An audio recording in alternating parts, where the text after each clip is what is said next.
or the clients, and I don't have a single day that is dull, to be honest. Specific service, I got between 500 and 1,000 emails and phone calls, including from the county of Greenview, any problem with the trees, any pests, anything like that, anything that you come up with a question about trees and county, you ask the county and they ask me what could be a problem. I also provide a forensic tree expert for insurance and legal services. I have several clients that is totally relatively new to me, and I'm learning lots of things there. And there is a bunch of other, if you need a shelter bolts and windbreaks, or you own the woodlot, I can provide the woodlot management plans. One of the things actually I do is also tree appraisal and the value of an assessment. If you have a forest or trees, or you want to sell your property with a house, people don't realize that trees are asset. It's no different asset than your vehicle or anything asset that you have. Lots of people, when they're selling their farm or parts of the land or acreages, really they look what is the value of the house and maybe land. But if you have a trees, it's the asset. It's, that tree has a certain values that you can add to overall property values. And I do the appraisal for that if you ever need that. I always start with key messages. And you're going to see this slide in the end. First thing, if you have some of the trees that are infested with some of the diseases, only thing what you can do in the fall is remove the infested leaves. And I'm going to talk about some diseases that you may have it. The second thing, water your trees. It's been extremely dry fall. Sarah and I just talked before you guys came in how much was drought impacted last year and how much is even this year. That even she said some of the lakes or water bodies that used to be very full of water, they still haven't recovered. If you look your soil right now, I know most of you might be finished harvesting. If you look your soil, it's pretty dry. You will see the cracks, and watering, you cannot overwater your trees and shrubs right now. It's been so dry and winter is coming, and it's extremely important that you water your trees. And I'm going to talk about how to do properly watering. I think it's straightforward, but lots of people don't do the actually proper watering. They made a mistake, and I'm gonna tell you about that. Don't try to add any fertilizer, none. Don't try to disturb the soil. Don't try to cut the roots or trunk or anything like that, because tree is already shutting down and preparing for cold and hard winter. Anything that is gonna you damage them, it's a stress, and they will try to recover, but the cold winter is coming, and that can be detrimental to your trees. Don't do any pruning unless you have a dead branches, unless you know there is some disease, and unless it's a matter of safety. If it's a matter of safety, yeah, you can do the pruning, but otherwise don't prune. If you have fruit trees or some of the trees that you planted and they are still very young, I would strongly suggest you to maybe buy a couple of, we call plastic guard, to protect the young bark from we call sunscald, where the bark breaks due to sun in the winter time, and it's hit and cracks. And that's one of the way to kill the trees, and also one of the way to get to some of the diseases in your fruit trees or some of the young trees. So it's relatively easy to protect that. You live in the wildlife area, you will have a problem with the moose, deer, wolves, rabbits, and not much you can do. It's a hunting season. You might invite some hunters and try to protect your trees. Salt. If you live along the highway and you know there's lots of, or roads, there's lots of sodium, sodium probably contributes up to 40% of the tree mortality in Alberta. You folks might not know, but Alberta transportation used 7 tons of sodium, which is 15,000 pounds per 1 mile.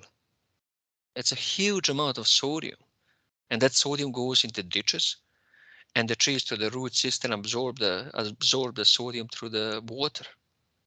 And it's a very common cause of the tree mortality in Alberta. If you do have a livestock, horses, cows, goats, try to, and especially now, try to remove them now, because they produce the manure, and manure is nothing but urea. And the tree is shutting down. They don't need the fertilizer. But if they sense the fertilizer, they might say, "Hey, I will take a fertilizer. I will take a nutrients," and then winter comes in, and basically roots and tree doesn't shut down properly. And that's one of the way to kill the tree, as well as the soil compaction. I explain to you what the compaction does to your trees. So when you look the fall and winter, it's a 6 months here in Alberta. So number one right now, lack of moisture. I have a no doubt. I have a many farmers in the area, in your area actually, that I talk, and they finish harvesting. They have a wonderful season for the harvesting. Not any problems with the moisture and snow or rain, anything like that. But in the same coin, soil is very dry, and it's a perfect time to do the watering. You will not have any disease and insect damage right now. They are already done. But you can do something to reduce for the upcoming year. One of the biggest killer also in the fall and winter is the dry air. It's the dry air that comes into the roots that try to take the moisture from the roots and create a little icicles. And that's the way you might have a now perfectly fine green tree and everything is healthy. Next spring you call Sarah and me and say my tree is dead. And reason for that is most likely the cold air came into roots, freeze the water in the roots, and roots rupture, and that's the way it killed the tree. The best thing you can do is put a mulch, wood chips, and I'm going to explain to you about that. Southern warm weather. Sarah and I also talk about how much climate did change. Do you guys know in your area there's lots of aspen trees are dying? I was there this summer, and I was, I was not surprised, but I was shocked how much of the young and relatively healthy, what used to be aspen 5 years ago, is dying. And that's the reason, one of the reasons it's suddenly you have a +5, +10 in January, +15 is February. And tree is not accustomed to that suddenly hot weather and then drop down. Deep freeze definitely can do some damages, and heavy snow and ice, especially if right now we didn't get any snow in September or October, but you may get a heavy snow in May, and that can create some of the damages to your trees.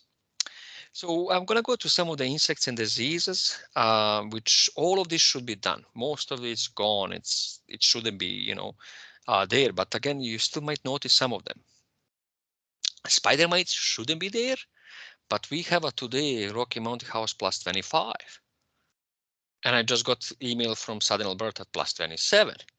And Sarah, you told me it's also pretty warm in your area as well. So you might have a spider mites. And if you do have them, when you do the watering your trees, also soak the trees if you have a spider mites, to knock them off. And you're going to see them. The best way you can do is take a sheet of paper, folks, and like a white sheet of paper, and you just shake the tree, and you're going to see the little things that zigzagging on your white sheet of paper, and that's the spider mite. They can be red, they can be yellow, they can be black, they can be all kinds of. If you have them, if you're already watering the trees, water the crown of the trees when you have a spider mites, and they will be knocked off. Mount Pine Willow, this is a picture of I got yesterday from Alberta government. Where is the Mount Pine beetle survey into 2021? As you can see, guys, in your area, definitely you still have a Mount Pine beetle.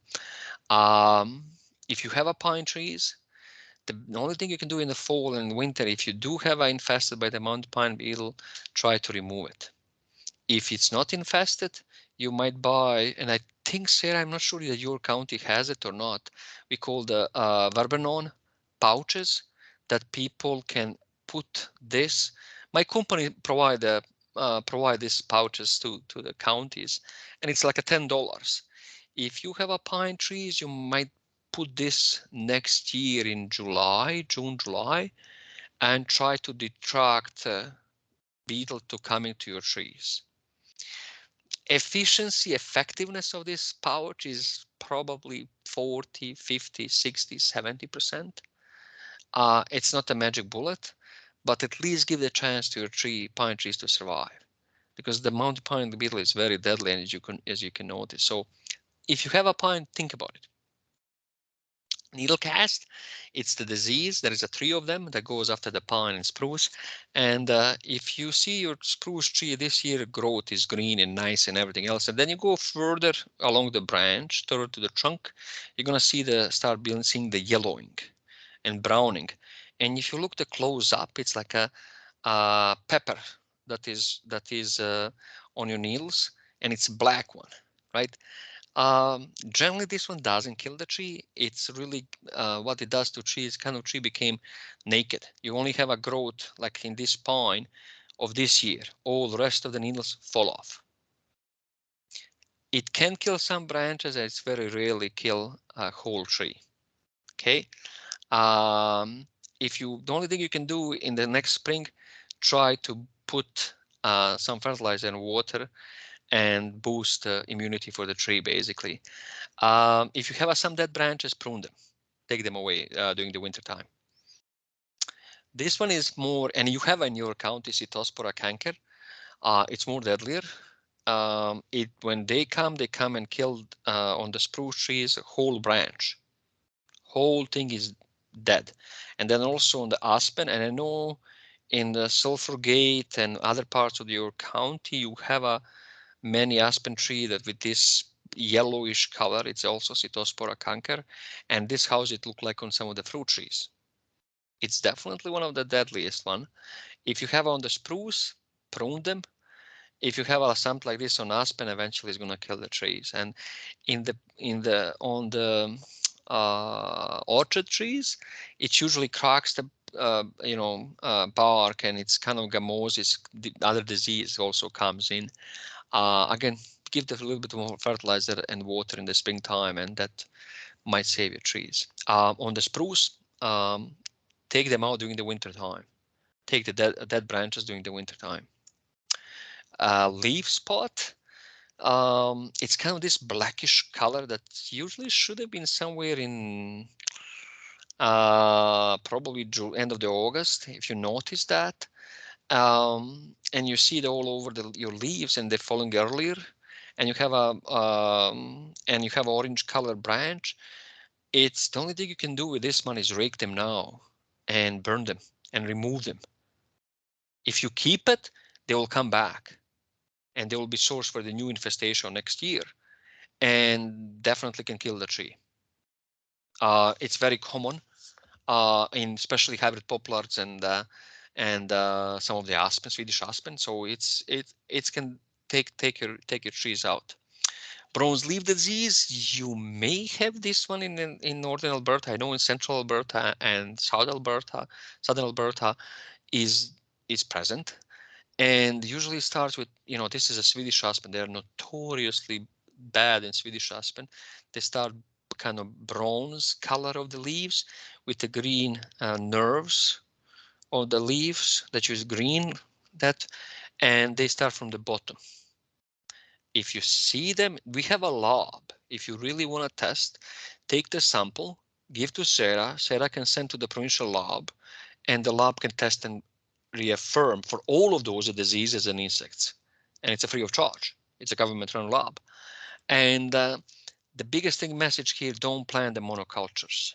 Don't plant all of the Swedish aspen.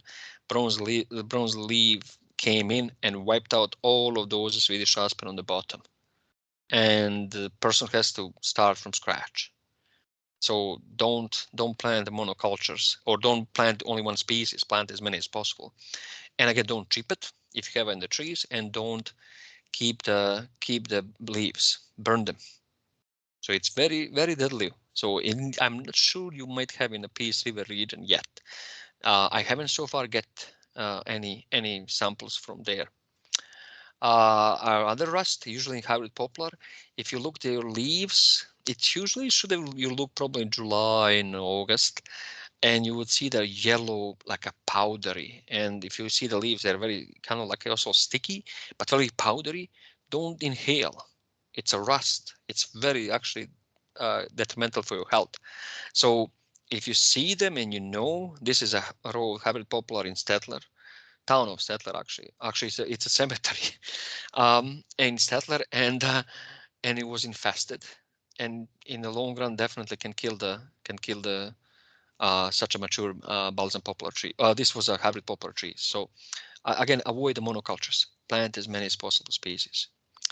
Fire blight should have been, shouldn't been right now, but it's fire blight probably killed some of your branches on your apples, pears, hawthorns, mountain ash, cotton aster, and you might prune them now, but you have to sterilize your pruning tools and remove them right away. Don't keep them nearby. It's a bacteria. It's actually not even disease. It's a bacteria.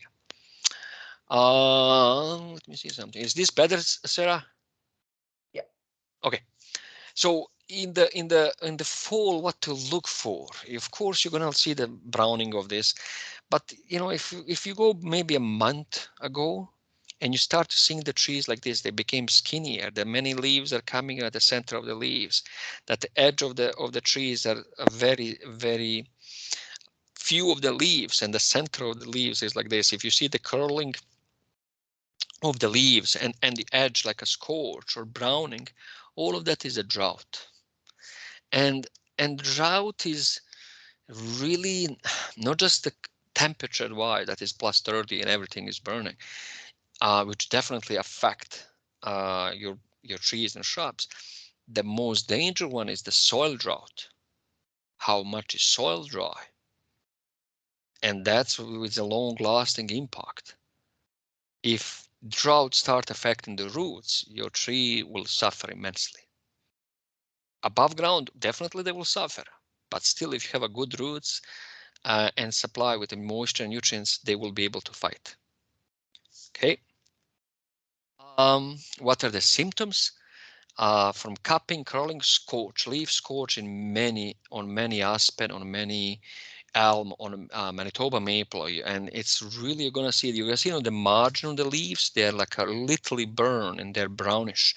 I think this picture, one of the picture, no, this picture here on the bottom, you see that brown color and going all around the leaves, and the center of the leaves is green.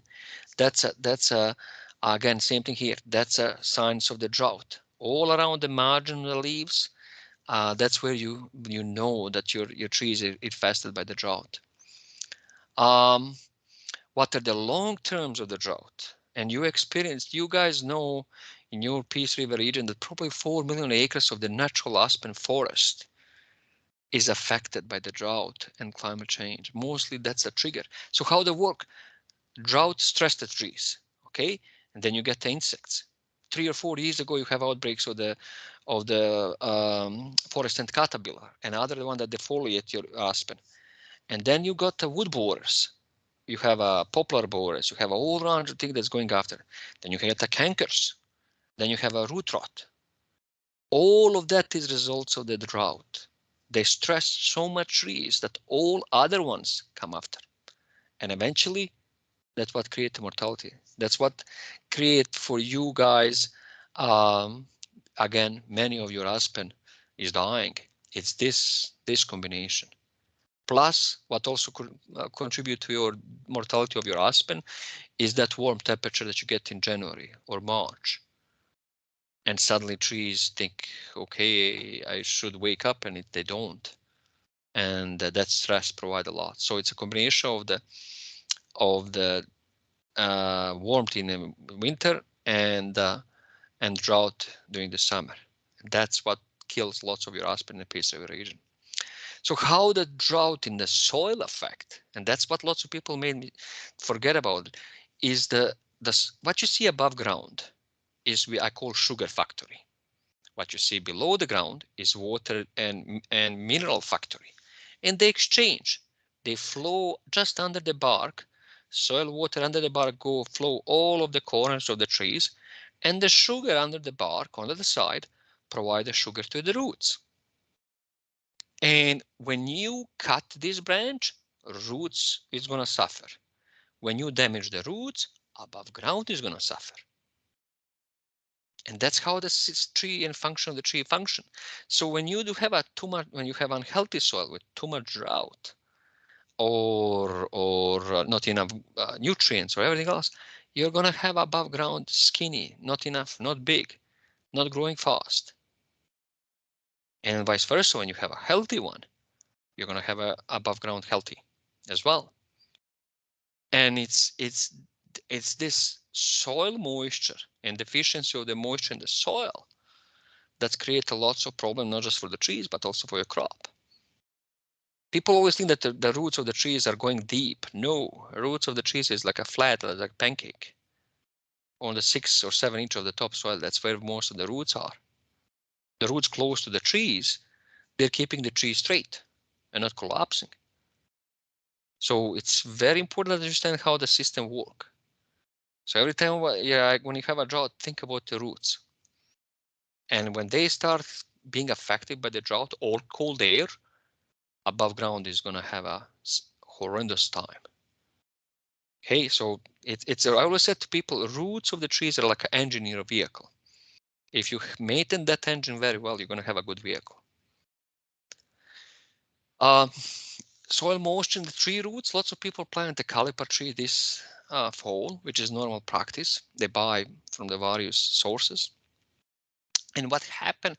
They take a spade, they buy the burlap and the basket, and they put inside. This picture was taken actually in Grand Cache this spring. I was there, and you can see the crack between those the main parent soil and the new planted trees. It's this crack where the cold air comes in and go to access your roots and literally freezing the water in your roots and create icicles. And that's where the roots rupture, and that's where whole tree got killed. So if you do the fall planting, do the proper planting. If you do the spring planting, do the proper planting. Okay, make sure that you don't have a gaps. Make sure that you put a wood chips. Make sure that the trees are properly planted. And it's a very common thing. So if you plant in the fall, be careful. Be very careful. Generally speaking, I always wonder why in the fall, because trees shut down. And if you plant them in May, what does it make a difference planting in the fall? But if you plant them in the fall, you're exposing them much more to the risk, in my opinion. Compaction. And this was picture taken Red River provincial campground. And this is a little path and very few people working. And as you can see on the left side, look at the thickness of the soil. And this along the river, actually. Look at the amount of roots. And if you come closer, you're going to see the empty pores. You're going to see the soil is not compacted. That means roots have access to air and water, as well as to the nutrients. Then on the right side, you can see there is how much is compacted. You can see that compaction. You can see that only big roots are surviving. Here, a bunch of small little roots are surviving. And all of the particles where they're supposed to be air and water flowing through the root, through the soil, is compacted. And the roots don't have access. And that's why one of the reasons trees die. Anywhere when you can have a machinery or anything like that can compact your soil, it will damage your roots. So just be conscious about that. Horses, cows, they are very heavy animals and they compact a lot. Fall watering, you have to think about a few things. You have to know what kind of soil you have. If you have a heavy clay or sandy soil. With heavy clay, you got to be a little bit more careful because the clay can hold the water above the clay and you can sometimes drown your trees. With the sandy soil, water goes through the sand. The biggest thing, knowing what kind of soil is what kind of tree species you planted. If you have a heavy clay, hybrid poplars, Manitoba maples, elm, ash, they can handle the clay billows. If you have a sandy soil, pine, Siberian larch, they will take care of the sandy soil. So you have to know that. Age of the trees. If you have a younger trees, you have to water them more. Then you have a water mature, but overall you have to water them regardless now, this time of year. Again, tree species. Again, do you have some that can handle, like a pine, can handle the drought better than other species? How much water quality you have? Lots of people don't test their water for sodium. I don't think so you guys have a problem in PS River region for sodium, but just test them, and how much water you have access. Available water, how you're going to water your trees. It's very important because and, you have to have a water delivery system, and it might not be too cheap to do that. And now that's time of day or month you can do any time. I would probably do, doesn't matter, 10 o'clock in the morning or 5 o'clock at night, doesn't matter, water them. And there is a cost to that. So if you plan to water, again, plant the young trees that require most of the watering. How to check the moisture? Moisture is simple way. Imagine now you have a screwdriver 6 to 12 inches, and you try to put a screwdriver in the soil, and if it's very hard and doesn't go, it's dry. It's very dry and probably heavy clay. If you put inside and you pull it out, and if you have a soil on the particles of the soil on the screwdriver on the metal thing, you have enough water. If it's no soil on the screwdriver, it's dry. The other way, which is sometimes I always say to people, is easier. Dig up the hole like 6 by 6 inches and maybe, I don't know, 8-inch deep, and look at the soil and try to touch soil on your fingers. Is it dry? Is it wet? And then actually take let's say a gallon of water or 5 liters of water and put that in that hole to test how far how long is going to water to stay in that hole. So I said last night to the people in southern Alberta, you take 5 o'clock tonight and fill up the 5 liters of water or 3 liters of water, or 2 liters, doesn't matter, and wait till next morning to figure out what's going to happen with the water. Is water gone in 12 hours or not? How much water is gone? What happened to the soil? And when the same thing, when you do the watering, you water nearby where that little hole is and see how much water goes deeper inside. Then you can get a really good sense how much watering you need. That's one of the best and cheapest way. And I said to so many people, it's very practical thing. You will learn very quickly. If I take a 6 by 6 inch or whatever, 10 by 10 centimeters and 10 centimeters deep, and I can put a liter of water, I will know how long it's going to take the soil to absorb the water. Then I can calculate in the whole area. It's nothing but the practical things you can do that. Slow and deep watering. Water your mature trees before. Water your big trees. They are really thirsty now. And put the wood chips. And I'm going to talk about why the wood chips is extremely important. How much watering? Again, Americans spend millions of dollars to figure out, and they gave up. In the sense because one tree in Greenview is totally different than tree in Rocky Mountain House. Same tree, different soil, different climate, different everything. This is just rule of thumb. And the best thing you can do, again, dig up the hole in your yard or your property and really test it how much water can that soil absorb and hold and for how long. That's the best indicator. This is also very interesting when I said most of the people don't know how to water the trees, which is kind of crazy to think about it. Most of the people, what they do, they come with a hose, put the hose right next to the trunk, and they water. And I said to everybody, that's the last place you should put your hose. As I said, the roots of the trees is like a pancake, and they are on the first 6 to 8 inches of topsoil. Where you should start watering, we call drip line, where the furthest branches of your tree comes, as you can see this line, and from here further away, because it's these small roots on the top soil that are absorbing the water and nutrients. They are the most important roots. The roots close to the trunk, you just keep the tree straight. That's it. And they don't have a small fine roots. They don't have that. So when you water here, you literally doing no good to the tree.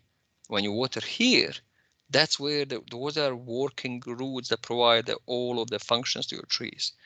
And doing now, when you water them now, they freeze here. When you have a frozen soil, it's 0 degrees Celsius, and it's like an insulator. If you don't water here and you have a cracks in the soil, when the cold air -15, -20 comes in, the cold air tries to take the water from the roots, and of course cannot escape, and water freeze inside of the roots, and that's where the rupture. This is one of the main reasons why you have right now very healthy tree, and next spring whole tree is dead. It's dysfunction. That something happened to the roots, and they probably froze, and that's why they're dead. Trees above ground. Because in the winter time and now in the fall, you don't have a deadly diseases. None of the diseases is going to kill your tree in 1 year. None of the insects is going to kill your tree in 1 year. And especially if you know that your tree is now healthy, and you go to January, or you go to April or May next year, and your whole tree is dead. And the only reason is a cold air that comes into your root system and basically kill your tree. That's why you water them now. It creates a water bottle around water, frozen water bowl, doesn't let the cold air come into your roots. The frozen water, it's wonderful insulator, same as the snow, and same as the wood chips. So this is your best thing you can do to your trees and shrubs. Put 4 to 6 inches of wood chips. I think the county might have a wood chips. If not, you might call the utility company or local arborist.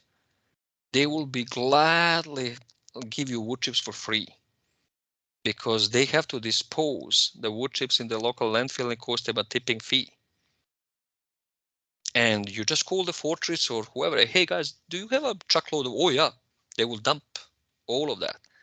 And if you put the wood chips, don't put the wood chips right next to the trunk. No, create donuts. Create like a 6-inch around the trunk, empty, nothing.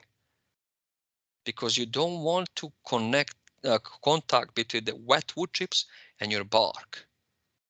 That will create some of the fungi that can come in your tree and basically down the road kill your tree. And there's also other animal called voles. In the young trees, if you put like this, they will live here and they will griddle your bark and kill your trees. And I'm going to show you some of the examples. As I said, in literature, they tell you 2 to 4 inches. I would probably go 4 to 6 if you have access. So what you do now, if you have a wood chips, water these wood chips. Put a hose of the water with a slow dripping, and the water is going to soak your wood chips, slowly send it to the soil, and it freeze. And that will protect the cold air to come into your roots. And that's why I constantly telling the people, put the wood chips, put the wood chips. In the summertime, when it's too dry, or July, August, or September, if you have a wood chips in your property and you go now outside, you look in the wood chips, it's still wet. And nearby 20 yards, field is cracks on the soil. And that's what wood chip does. It's protect your trees in long term. You can use the arborist wood chips, or we call arborist wood chips. Again, any power companies, any arborist, and even a county, I told them to, they have lots of, on their landfill, they have lots of green materials. They can chip it and give away. City of Edmonton does all the time. If you want a wood chips, I go to City of Edmonton, put it in a bag and put it on my trees. What are the benefits? The 2 things is, number 1, protect the roots from cold air and winter freezing. Okay. Number 2, enhance the water infiltration retention during the fall.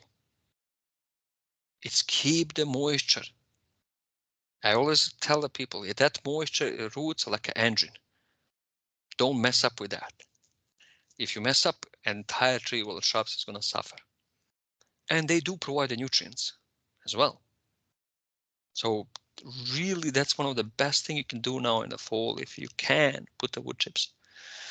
Animals, sapsuckers, porcupines, deer, moose, cows, they all can damage your trees. Sometimes very little you can do about it, but think about it. They will come, no doubt, especially if you have apples and orchards and all of the nice grow and you fertilize your trees and you water your trees, they have a nice growth. These animals can smell for far away. They're going to come after those trees. They're not going to come after the one that's slow and crappy and anything like that. No, they're going to go after your best trees. And some of them, like yellow-bellied sapsucker, they are gone. They're already south. Lots of people don't like them. They really don't kill entire tree, very rarely. And they definitely weaken the trees. Sometimes fungi comes in, but they are parts of the nature. And one of the best things I always say to people, if you like the hummingbirds, they provide an incredible habitat for the hummingbirds because they rely on the spring sap. And they are protected by the law, actually, matter of fact. This one probably in your country is lots of things can make a damage. Moose. This actually picture is taken just south of Peace River. This one is in Breton, Jasper, Edmonton. Actually, this was picture where I used to work, and southern Alberta. Sorry, they will now it's use their horns and strip the bark. They will break the young saplings. They will eat. They will chew. They will all kind of damages.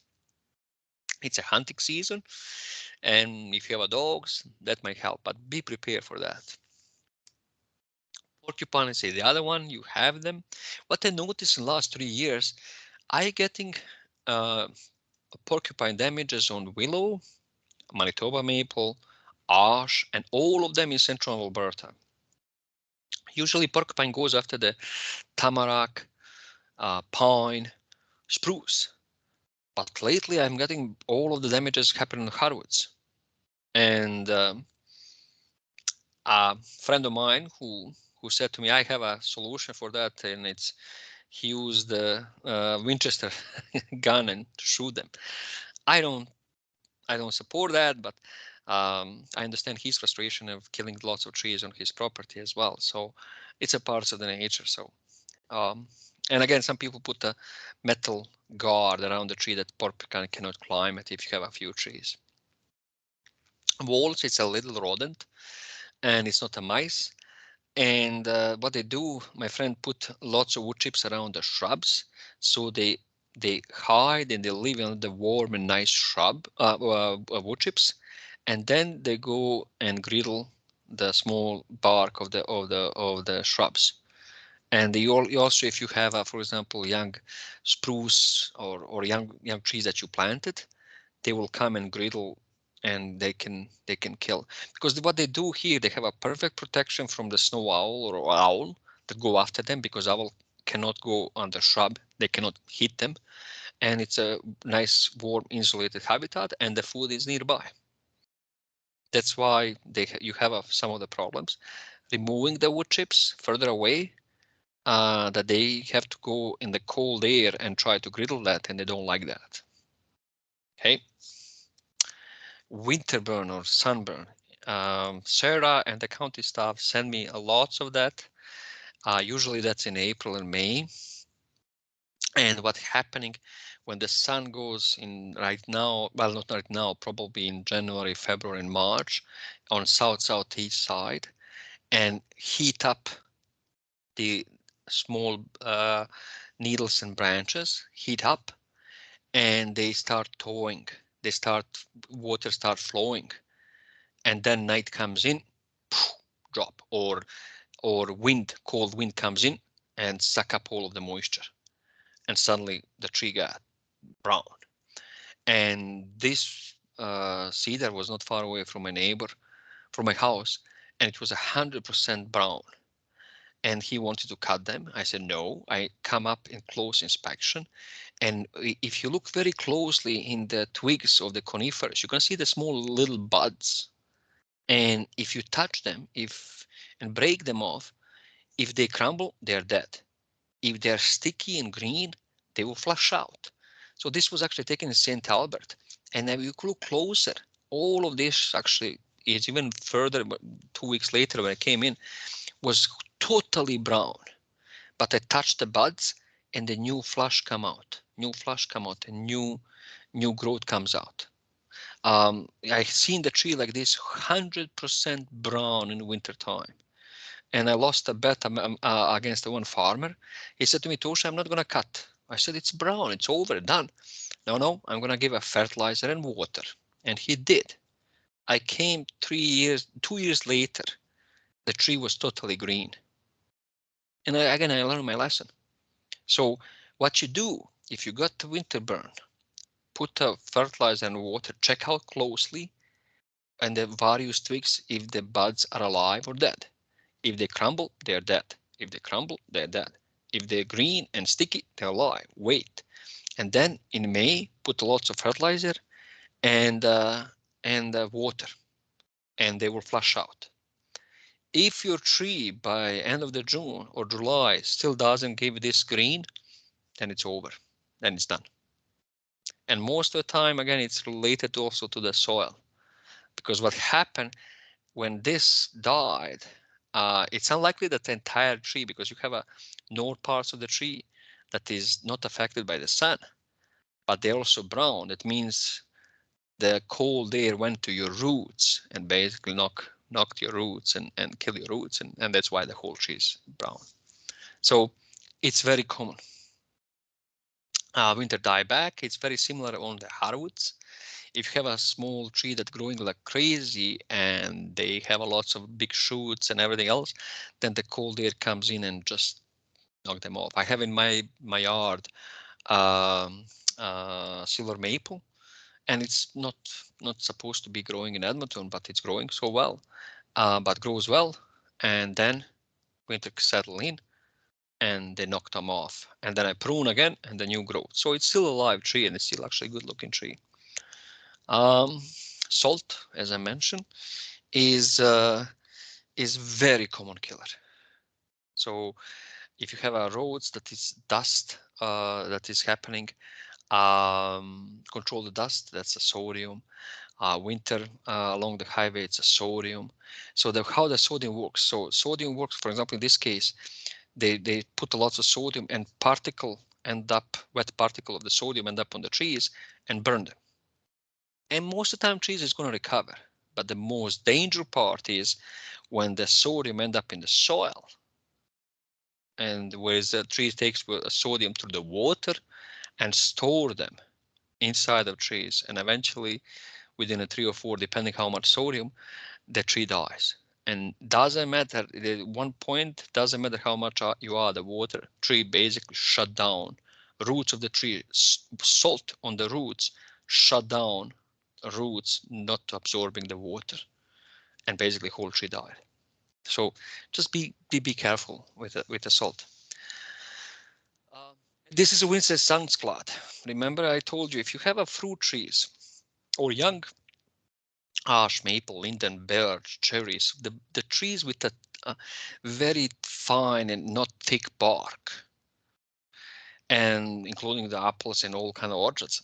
When you plant them, their bark is not hard, not thick, and then sun comes usually from southwest, and they hit the bark, and that radiation warm the bark, and water start flowing, and again night comes in and cracks. And that same thing and sometimes in the warm weather or the big trees, you see during the day they warm up, and at night they freeze, and you can see the whole forest just cracks, just boom, boom, and you see on the trees like a rib. That's what it is. It's sunscald. If you have some orchards, you have this white guard around the trees. It's a plastic, and put them now. Put them now and take them off in May. And that will protect from this bark cracking, because when this cracks, of course, it's killed all of the cells and everything else. Your above ground is going to suffer, and the roots will suffer. And on top of that, there is a many diseases that is going to come and hit these open wounds and infest your wounds. One of the diseases in the fruit trees is called gamosis, and they come infest and they can kill your fruit trees. Don't use the burlap. Lots of people try to put a burlap. Burlap its radiation go through.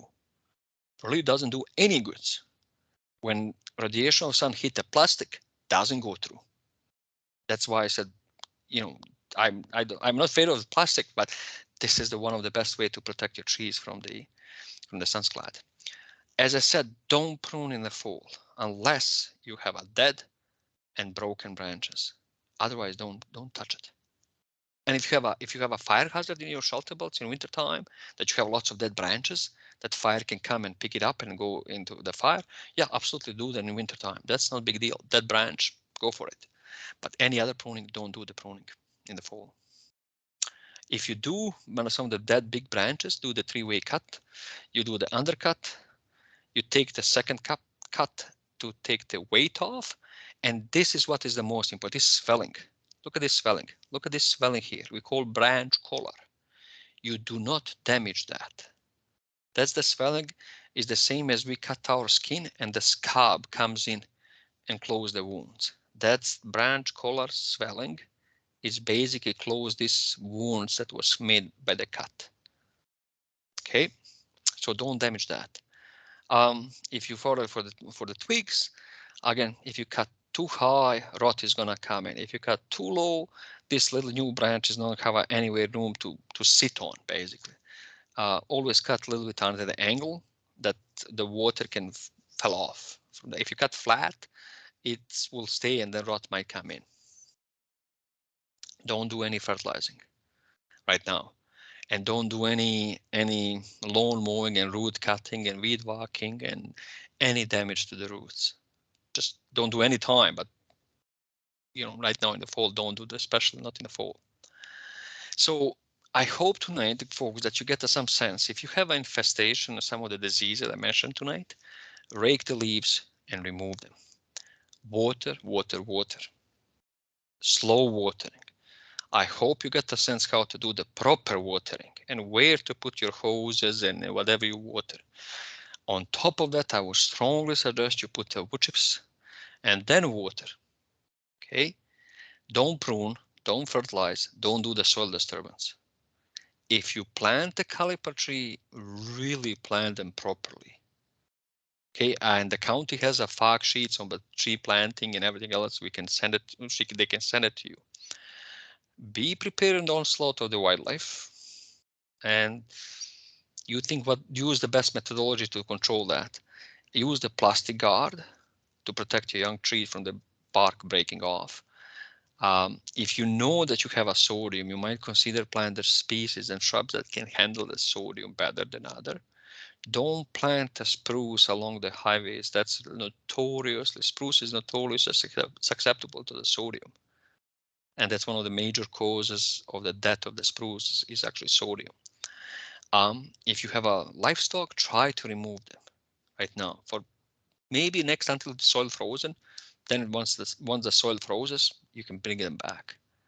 But right now, any nutrients, basically urea, will be very detrimental to your trees and shrubs.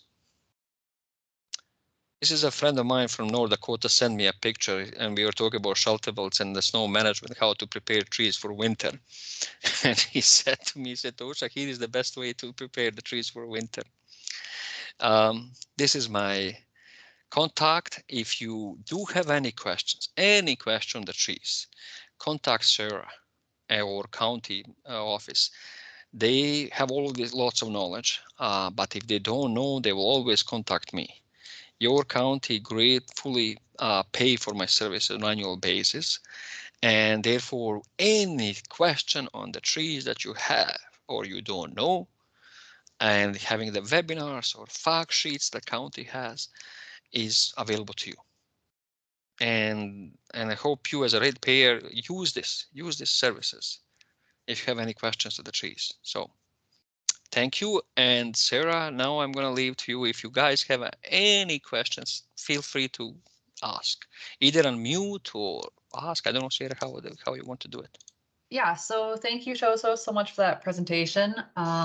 Really enjoyed it, really. Every time I watch you, I learn something new. And I went to school for this. So, That's okay. That's everybody say that to me. It might be overwhelming. Most of the time when I give the talk like this, most of the people get, they're overwhelmed, the amount of information. So, and I can tell you tonight, all of you guys, my presentation, I already sent to Sarah. If you share your email with her, she can send you presentation, or you want to watch the video again, feel free. It's recorded actually. yeah, so if you guys have any questions, you can ask me to unmute you, or you can type them into the chat. If you stick around for another minute or so, like, please ask your questions. This is what Toso's here for. And I will be putting a little survey out in a minute here that just asks how you enjoyed it, if you would be willing to answer some questions for me. That's just so that it doesn't tell me who sends me anything, so please be honest, I don't know who sends me what. And if you would like these resources sent to you, I'll send out another little question box will pop up, and it'll just ask for your name and email. You don't have to provide it if you don't want to, but if you would like these resources sent to you, then I can actually have your contact information, because right now I don't know your emails or anything.